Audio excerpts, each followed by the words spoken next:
livro Você Pode Curar Sua Vida. Capítulo 6. Resistência à mudança. Estou no ritmo e fluxo da vida sempre em mutação. A percepção é o primeiro passo na cura ou mudança.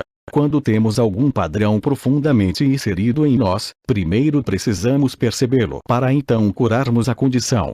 Poderemos talvez começar mencionando o problema, queixando-nos dele ou vendo em outras pessoas. De alguma forma, ele sobe à superfície de nossa atenção e passaremos a nos relacionar com ele. Muitas vezes atraímos um professor, um amigo, uma aula ou seminário, ou um livro que nos desperta para novos meios de se abordar a dissolução do problema. Meu despertar começou como uma observação ocasional de uma amiga que fora informada a respeito de uma determinada reunião. Ela não se interessou, mas algo dentro de mim reagiu e eu fui. Essa primeira reunião foi o primeiro passo no meu caminho de descoberta, mas só vim a reconhecer seu significado algum tempo depois.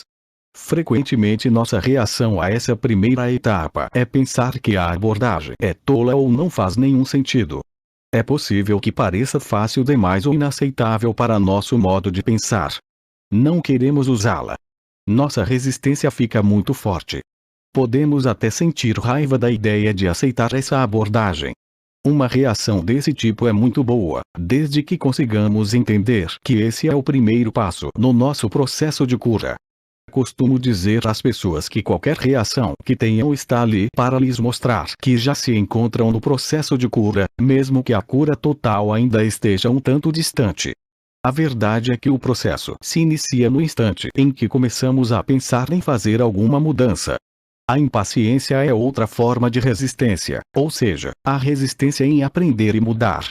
Quando exigimos que tudo seja feito agora mesmo, terminado imediatamente, não nos damos tempo para aprender a lição relacionada com o problema que criamos. Se você quer passar de um cômodo para outro, precisa se levantar e ir até lá passo a passo. Permanecer sentado na poltrona e exigir de si mesmo estar num outro cômodo não adiantará nada. O mesmo acontece com nossos problemas. Queremos vê-los resolvidos, mas não queremos fazer as pequenas coisas que somadas levarão à solução. Agora é a hora de reconhecermos nossa responsabilidade na criação da situação ou condição. Não estou falando em sentir culpa ou sobre você ser mal por se encontrar onde está.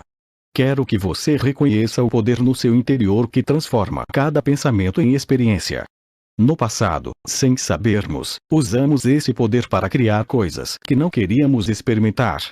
Não tínhamos consciência do que estávamos fazendo. Agora, reconhecendo nossa responsabilidade, podemos nos tornar conscientes e usar esse poder para trazer coisas positivas em nosso benefício. Muitas vezes, quando surgir uma solução ao cliente, uma nova maneira de abordar um tema ou perdoar a pessoa envolvida, vejo seu queixo ficar rígido, os braços se cruzam sobre o peito. As mãos até se fecham.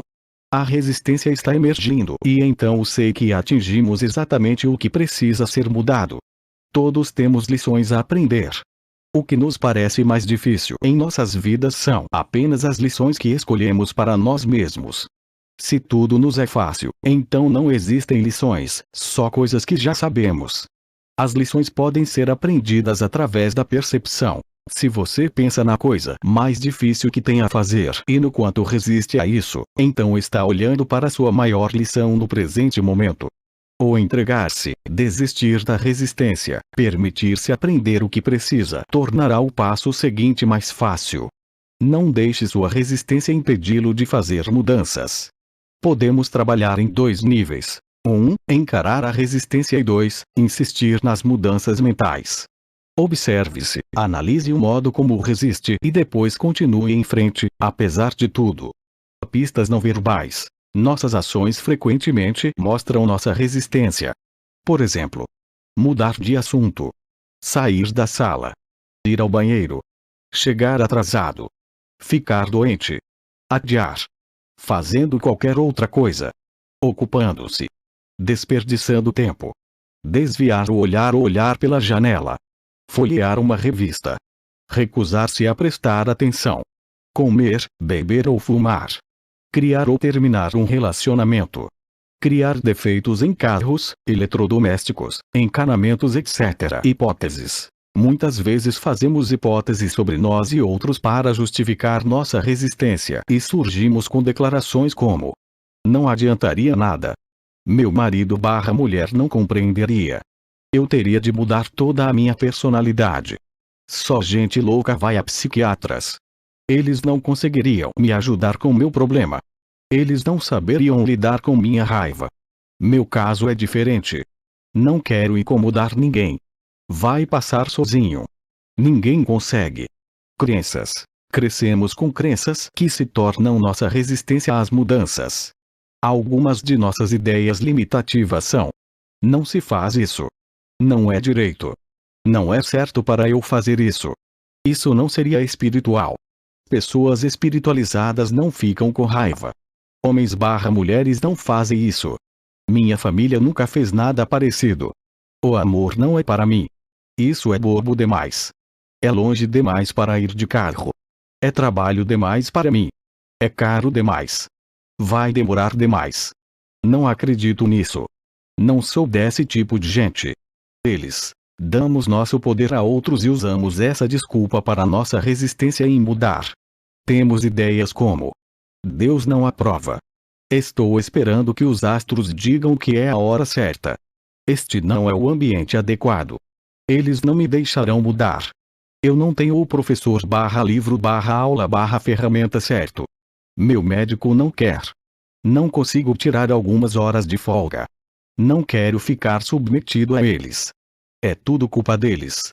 Eles têm de mudar primeiro. Assim que eu conseguir, vou fazê-lo. Você/eles não entendem. Não quero magoá-los. É contra minha criação, religião, filosofia. Conceito sobre o eu. Temos ideias sobre nós mesmos que usamos como limitações ou resistência a mudanças. Somos velhos demais.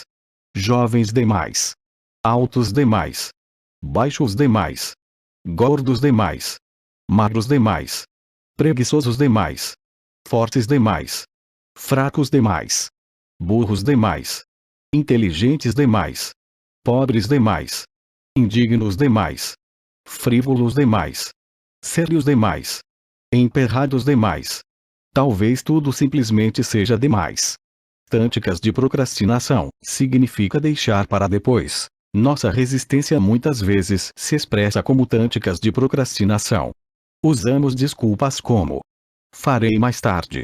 Não posso pensar nisso agora. Não tenho tempo agora. Eu teria de ficar muito tempo afastado do meu trabalho. Sim, é uma boa ideia. Farei isso um dia qualquer. Tenho muitas outras coisas a fazer. Pensarei nisso amanhã. Assim que eu terminar com. Assim que eu voltar de viagem. A hora não é certa. É tarde demais ou cedo demais. Negação. Essa forma de resistência aparece na negação da necessidade de mudar. São coisas como: não há nada de errado comigo. Não consigo fazer nada a respeito deste problema. Deu tudo certo antes. De que adiantaria mudar? Se eu o ignorar, talvez o problema desapareça. Medo. De longe, a maior categoria de resistência é o medo, medo do desconhecido. Ouçam estas. Ainda não estou pronto. Posso falhar. Eles poderão me rejeitar. O que os vizinhos vão pensar? Não quero abrir essa lata de vermes.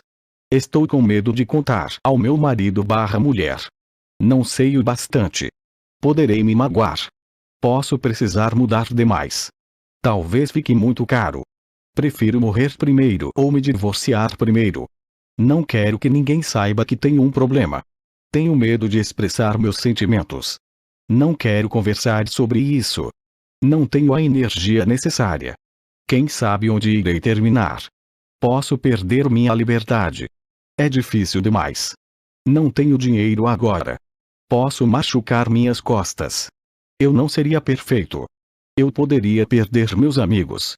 Não confio em ninguém. Isso poderia prejudicar minha imagem. Não sou bom o bastante. A lista continua, interminável. Você reconheceu algumas dessas formas como as que você usa para resistir. Procure a resistência nos seguintes exemplos. Uma cliente veio me procurar porque sentia muitas dores. Havia fraturado as costelas, o pescoço e o joelho em 3 acidentes de automóvel separados.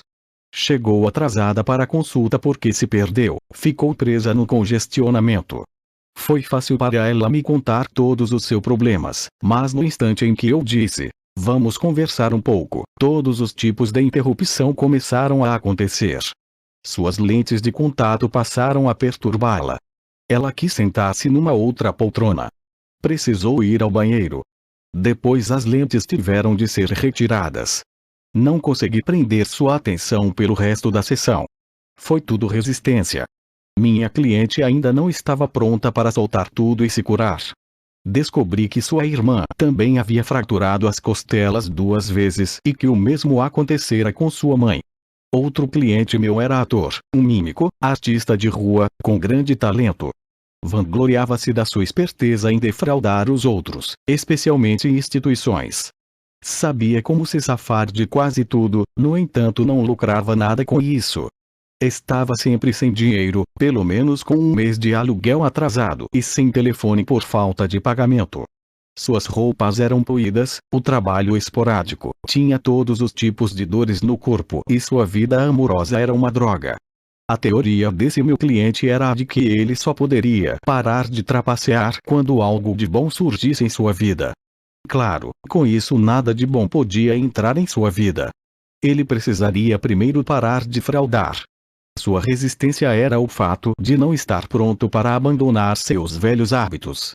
Deixe seus amigos em paz. Muitas vezes, em vez de trabalharmos em nossas próprias mudanças, decidimos que um determinado amigo precisa mudar. Isso também é resistência. Quando iniciei minhas atividades como terapeuta, tive uma cliente que me mandava a todas as suas amigas que estavam internadas em hospitais. Em lugar de enviar-lhes flores, essa mulher convocava a mim para resolver os problemas dos doentes. Eu chegava de gravador na mão e em geral encontrava alguém que não sabia por que eu havia vindo nem compreendia o que eu fazia. Isso foi antes de eu aprender a nunca trabalhar com ninguém a não ser que ele ou ela peça. Às vezes algumas pessoas me procuram porque ganharam uma sessão comigo de presente de um amigo. Isso geralmente não funciona muito bem e é raro elas voltarem para continuarmos com o trabalho. Quando algo dá certo para nós, geralmente queremos compartilhá-lo com outros, mas talvez eles não estejam prontos para fazer uma mudança naquele ponto do tempo e do espaço. Já é difícil mudar quando queremos, e tentar fazer alguém mudar quando não quer é simplesmente impossível e pode estragar uma boa amizade. Eu forço meus clientes porque eles me procuram. Quanto aos meus amigos, deixo-os em paz. Trabalho com o espelho. Os espelhos refletem nossas sensações sobre nós mesmos, mostram-nos com clareza que áreas precisam ser modificadas se quisermos uma vida plena e alegre. Peço às pessoas para olharem dentro de seus olhos e dizerem algo de positivo para elas mesmas sempre que passarem por um espelho. O modo mais poderoso de se fazer afirmações é olhando no espelho e falando-as em voz alta. Há uma percepção imediata da resistência e assim pode-se superá-la mais rapidamente. É bom você ter um espelho à mão enquanto lê este livro. Use-o com frequência para repetir as afirmações e para verificar onde você está resistindo e onde está aberto, deixando-se fluir.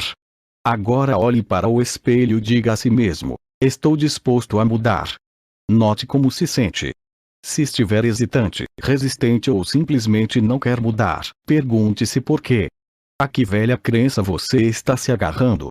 Lembre-se, não é hora de se censurar. Só preste atenção ao que está acontecendo e que crença sobe à superfície. Essa é a que tem lhe causado tantas complicações. Será que você pode reconhecer de onde ela veio? Quando fazemos afirmações e elas não soam bem ou nada parece acontecer, é fácil dizer: afirmações não funcionam. Não é que elas não funcionem, o fato é que precisamos de mais uma etapa antes de começarmos a fazê-las. Padrões repetidos mostram nossas necessidades. Para cada hábito que temos, para cada experiência por que passamos, para cada padrão que repetimos existe uma necessidade interior para eles. A necessidade corresponde a uma crença que temos. Se não existisse uma necessidade não teríamos o hábito, a experiência e o padrão. Há algo dentro de nós que precisa da gordura, dos maus relacionamentos, dos fracassos, da raiva, dos cigarros, da pobreza, dos maus tratos, seja o que for que represente um problema para nós. Quantas vezes já dissemos: nunca mais farei isso. Então, antes de o dia terminar, comemos o bolo, fumamos os cigarros, dizemos coisas horríveis aos que amamos, etc. Então aumentamos ainda mais o problema afirmando a nós mesmos: você não tem força de vontade, não tem disciplina. Você é fraco demais. Isso só aumenta a carga de culpa que já carregamos. Não tem nada a ver com força de vontade ou disciplina. Seja o que for que estejamos tentando soltar de nossas vidas, trata-se apenas de um sintoma, de um efeito externo. Tentar eliminar o sintoma sem trabalhar na dissolução da causa é inútil. No instante em que relaxamos nossa força de vontade ou disciplina, o sintoma brota de novo. A disposição de se libertar da necessidade. Costumo dizer aos meus clientes: deve haver uma necessidade em você por essa condição, senão você não a teria. Vamos voltar um passo atrás e trabalhar na disposição de se libertar da necessidade. Quando a necessidade desaparecer, você não ter desejo de fumar, comer demais ou por qualquer outro padrão negativo. Uma das primeiras afirmações que devem ser usadas é: estou disposto a me libertar da necessidade de resistência / dor de cabeça / gordura / falta de dinheiro / ética. Diga a si mesmo: estou disposto a me libertar da necessidade de. Se estiver resistindo a essa altura, suas outras afirmações não irão funcionar. As teias que criamos em torno de nós têm de ser desmanchadas. Se você já embaraçou um novelo de linha, sabe que puxar e arrancar só piora a situação. É preciso soltar os nós com paciência e jeito. Seja gentil e paciente com você mesmo enquanto desfaz seus embaraços mentais. Procure ajuda se achar necessário, mas, acima de tudo, ame-se a si mesmo durante o processo. A disposição de se libertar do velho é a chave. Esse é o segredo. Quando falo necessitar do problema, quero dizer que, de acordo com nosso conjunto particular de padrões de pensamento, necessitamos ter certos efeitos ou experiências externas. Cada efeito externo é a expressão natural de um padrão de pensamento interno. Lutar apenas contra o efeito ou sintoma é desperdiçar energia e com frequência só serve para aumentar o problema. Eu sou indigno cria a procrastinação. Se um dos meus sistemas de crença interiores ou padrões de pensamento é eu sou indigno, um de meus efeitos externos provavelmente será a procrastinação. Afinal, ela é um dos modos de nos impedir de irmos para onde queremos ir. A maioria das pessoas que vivem adiando as coisas gastará muito mais tempo e energia menosprezando-se pela procrastinação. Essas pessoas se rotularão de preguiçosas e em geral se farão sentir como se fossem más. Ressentimento pelo que acontece de bom com os outros. Tive um cliente que adorava ser o centro das atenções e comumente chegava à aula atrasado para poder criar uma comoção. Ele fora o caçula de uma família com 18 filhos e, como seria de esperar, era o último na lista de ganhar coisas. Quando criança viu todos terem, enquanto ele só sonhava com o seu. Já adulto, quando sabia que alguém havia sido contemplado pela sorte, não conseguia regozijar-se com ele. Só dizia: poxa, gostaria de ter ganhado isso ou droga, porque isso nunca acontece comigo. O ressentimento pelo que acontecia de bom aos outros era uma barreira para o seu próprio crescimento e mudança. A autovalorização abre muitas portas. Uma senhora de 79 anos veio me procurar. Era professora de canto e vários de seus alunos estavam fazendo comerciais para a televisão. Ela gostaria de fazê-los também, mas tinha medo. Apoiei-a plenamente e expliquei: não existe ninguém como você. Seja você mesma. E acrescentei: faça-o pela diversão. Existem pessoas lá fora procurando exatamente o que você tem a oferecer. Deixe-as saber que você existe. Minha cliente ligou para vários agentes e diretores de elenco, falando: sou uma senhora muito idosa e quero fazer comerciais. Em pouco tempo recebeu um convite para trabalhar e desde então nunca parou. Costumo vê-la na televisão e em anúncios de revistas. Novas carreiras podem começar em qualquer idade, em especial quando alguém está procurando diversão nisso. Autocriticar-se é errar completamente o alvo. A autocrítica só intensificará o adiamento e a preguiça. A energia mental deve ser aplicada na dissolução do velho e na criação de novos padrões de pensamento. Diga: estou disposto a deixar sair a necessidade de ser indigno. Sou digno do melhor que existe na vida e agora, cheio de amor, permito-me aceitá-lo. Enquanto eu estiver passando alguns dias repetindo essa afirmação muitas vezes, o padrão de efeito exterior da procrastinação automaticamente começará a desaparecer.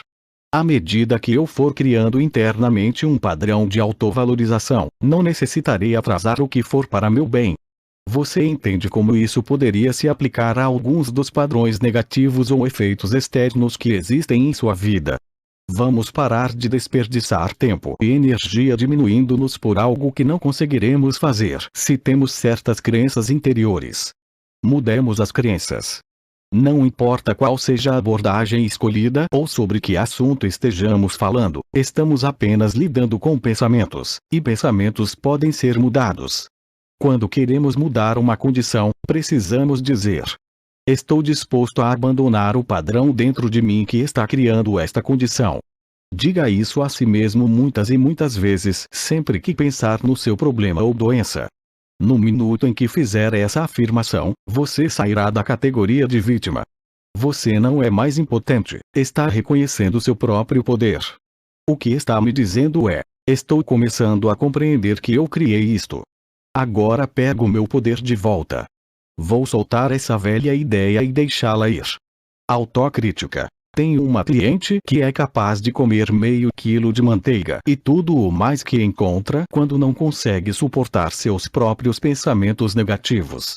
No dia seguinte fica enraivecida com seu corpo porque ele é gordo. Quando ela era menina, costumava ficar andando em volta da mesa do jantar depois que todos terminavam, comendo os restos e a manteiga, às vezes quase um tablete inteiro. A família ria e achava engraçadinho. Essa era praticamente a única aprovação que minha cliente recebia dos céus. Quando você se repreendeu, quando se menospreza, quando se dá uma sova a quem acha que está maltratando. Quase toda a nossa programação, tanto positiva quanto negativa, foi aceita por nós quando tínhamos 3 anos de idade. Nossas experiências desde então estão baseadas naquilo que aceitamos e acreditamos sobre nós mesmos e sobre a vida naquela época. O modo como fomos tratados quando pequeninos geralmente é o modo como nos tratamos agora.